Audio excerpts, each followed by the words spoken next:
morning, everyone. Welcome back to another vlog. I haven't vlogged in a week and a half, 2 weeks. I think it was longer than that. It's been a long time. I've still been uploading like on other platforms. Like I uploaded on Patreon obviously as normal, and I've been uploading on TikTok a little bit more. I got banned from live, so that's awesome. Today I'm gonna make a coffee. I'm really tired today because I had melatonin last night. Now I'm really groggy. It's 8 something. We usually wake up at 6 something, but we slept until 7:30. I give up. Anyways, I'm gonna make my coffee and like wake up a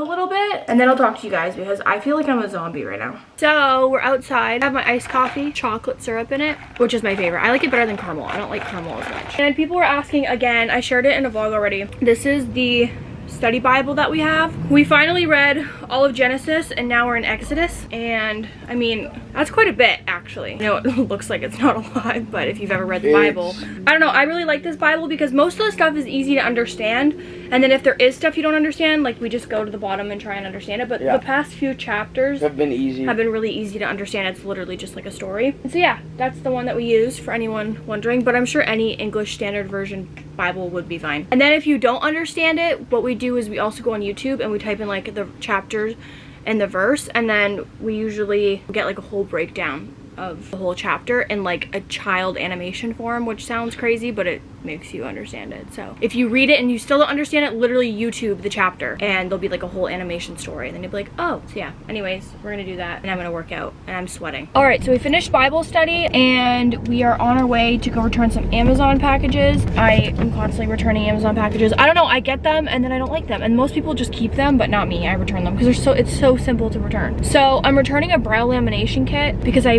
laminated my eyebrows. First of all, it took like 30 minutes, and then I felt like they just didn't look good. Like I felt like I still had to like do them every day and everything like that. I don't know, my eyebrows are pretty good at like staying up if I put gel in it, so I just felt like it was a waste. Did you notice anything different? If anything, they just looked messy when I woke up. I hated it. Did you notice any difference between my eyebrows other than they actually looked messy? They didn't look good. Yeah. And then I'm also I want to try getting a lash lift kit because I want to try to not wear eyelash extensions.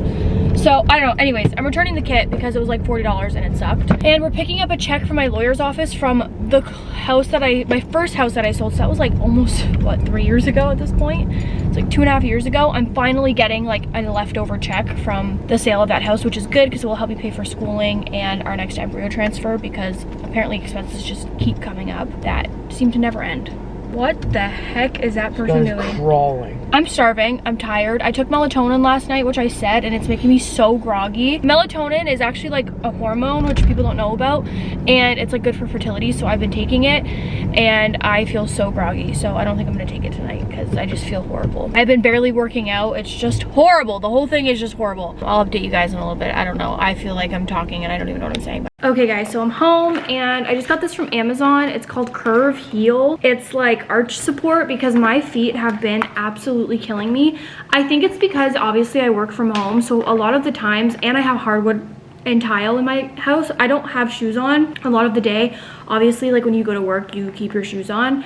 And so I think it's starting to hurt my feet. Also, I've been wearing Converse a lot and they're not very supportive. They're super flat, and I do have a pretty big arch on my foot. If you look at my foot, you can like visibly see that I have a really big arch, which is nice because it makes my feet look pretty. But my feet have been killing to the point where like I avoid getting up because I know my feet are just going to throb. I literally cried yesterday. Josh was rubbing my feet and he was like giving me relief, and I was crying because it felt so good. So I got this for my feet and it says 220 pounds plus. So I don't know if I can still use it if I'm under 220 pounds, but I mean, I don't know if it's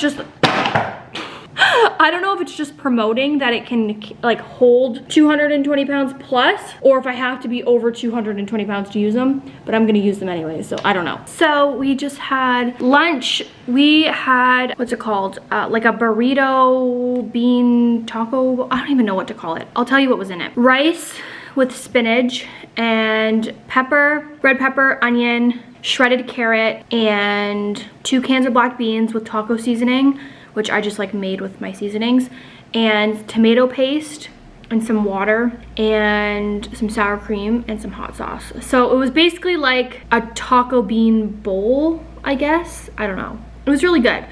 And for dinner, we're going to have 2 homemade gluten-free pizzas. I'm unsure on how it's gonna taste. Last time we did this for date night, we made a pizza. It looked really good. It tasted absolutely disgusting. So we ended up not even eating it and eating like something else. So we're gonna try this brand of gluten-free pizza, see if we like that. And when Josh is out of the shower, he's in there right now, we have to go to my fertility specialist. I have to go to my fertility doctors because I have to get a saline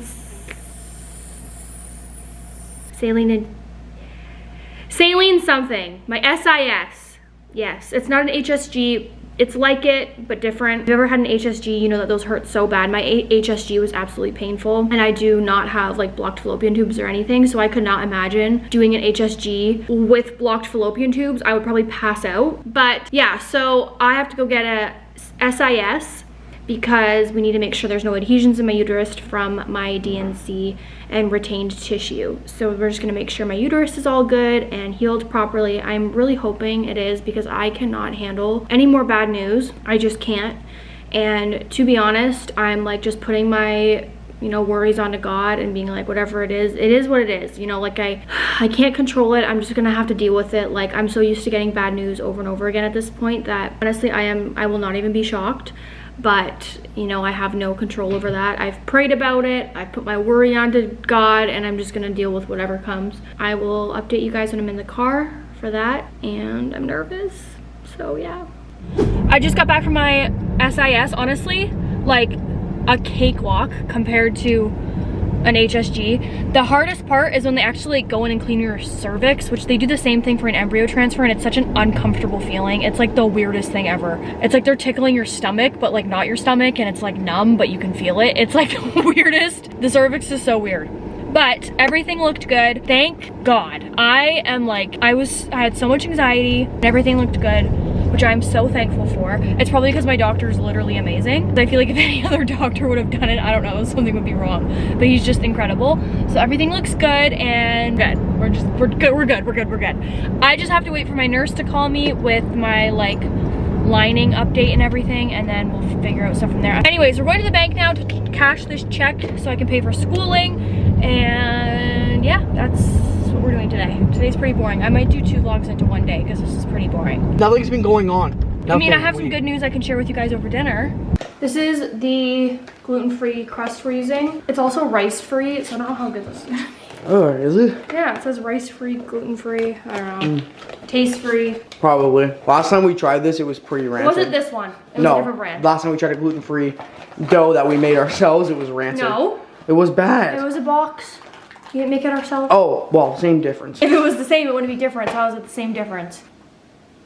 Anyways, this is what we're making. We're gonna fast forward it. You guys can watch us make it. Don't look at my camel toe. Bye. Non più tra I farfalloni amoroso, notte giorno di torno girano, delle belle turbando al riposo, Narcisetto a dolcino d'amor. Delle belle turbando al riposo, Narcisetto a dolcino d'amor.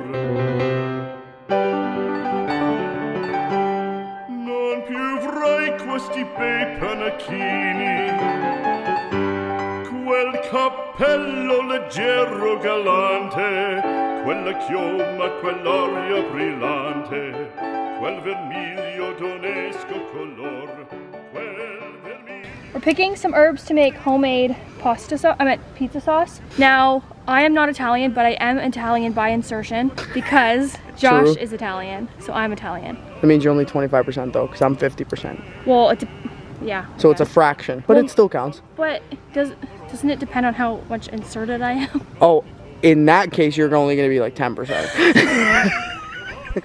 Anyways, we're gonna pick oregano because oregano is like the main thing. Like when you smell it, you should think of pizza. And I have a lot of oregano. Oregano grows really fast. Smell? Why don't I smell it? I can smell it. We're gonna do some basil. Fra guerrieri può far bacco, grande stacchi stretto sacco, schioppo in spalla, sciabla a fianco, collo dritto, l'uso franco, un gran casco, un gran turbante, molto onor poco cantante. Okay, so we're having a few technical difficulties. So it told us to do, what was it? Oh, it told us a certain temperature to activate the yeast. And we left it for 30 minutes and the dough did not rise at all. So Karlee had some extra yeast and we added like a quick rise yeast to this dough, and now we're gonna wait another 10 minutes to see if it'll rise. And if it doesn't rise, I think we're just gonna have flatbread and we're not really gonna be eating I don't think it's gonna work again. Okay, well we will keep you posted, but so far it is a disaster. So okay, quick update, that didn't work either. So it's not going to plan at all. It's not going to plan. So mine, we're committing though, because we've come too far to go back. Made the pizza sauce. My pizza is currently in the oven right now. I just rolled it out, made a little crust, and I put all my toppings on. Now it's in the oven.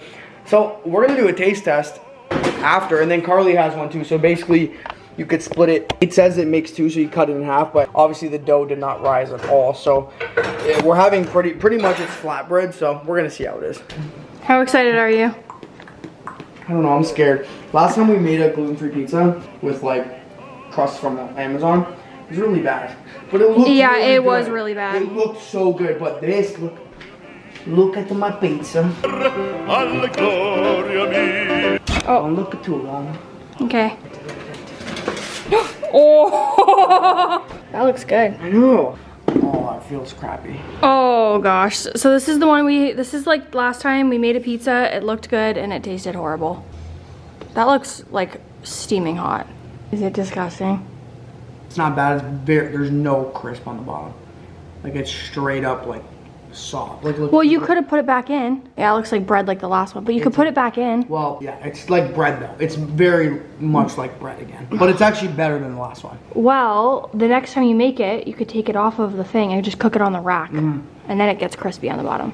Not bad when you put in all the toppings on it. Okay. Here's my pizza. Whose looks better? Josh's actually has more toppings. I only like cheese on mine. Actually, that looks really good. Is it good? Nice. Yeah. Okay guys, so I forgot to talk about this with dinner. Honestly, I just forgot about it, but I have a couple of good news. So number one is I don't know, did I say my uterus was clear? Yeah, my uterus was clear, so that's a good sign. And the news that I was talking about that I got yesterday that literally changed my entire life is that the murderer of my best friend was caught. He was caught in Michigan. He's been on the run for 8 months and he was finally arrested. I'll link everything down below that is like associated with it, so if you want to read up on it. It was great news. I broke down and cried. But I will say, it is giving me closure, but it is a little bit nerve-wracking because you just don't know what the justice system is gonna say, and I don't know. I don't know what he's gonna plea or anything. It's just like a lot. It also is, it's rehashing stuff a little bit because it really sucks. Like, I don't know, I feel like I finally was getting some closure on it and kind of coming to terms with the fact that like he was never gonna get caught, and then now that he is, I mean, obviously it really is helpful, and pain of losing somebody will never go away, but it will get lighter to carry. And you know, him being caught does make me feel like there is some type of justice, but like I said, it's kind of like making me relive stuff when I read like articles about it, or when I read, because like Daniel's name is in the newspaper again. Like your best friend's name should never be in the newspaper. Like, it's just so sad and just heartbreaking, but at the same time I am so happy he is caught, and I really do appreciate every single person that shared his photo over on my Instagram and every single person that just interacted with it at all. It helped so much, and thank you, Jesus. I've got so much good news in the past 24 hours. I'm a little bit nervous that bad news is coming because it seems like I can never get good news in my life, but I've had good news from my fertility doctor. I've had a good ultrasound, and you know, I feel like I've got a little bit of closure on something that I've been thinking about every single day for 8 months. Sorry that today's vlog was a little bit boring. I have been super under the weather with this medication that I'm on. I'm on Lupron again, so that has been a huge roller coaster. And I'm on like a bunch of stuff, constantly getting blood work and ultrasounds again. But I love you guys. Thank you so much for watching, and I'll see you in the next video. Bye guys. Want to say anything? Oh, bye guys. Wow, you're rude.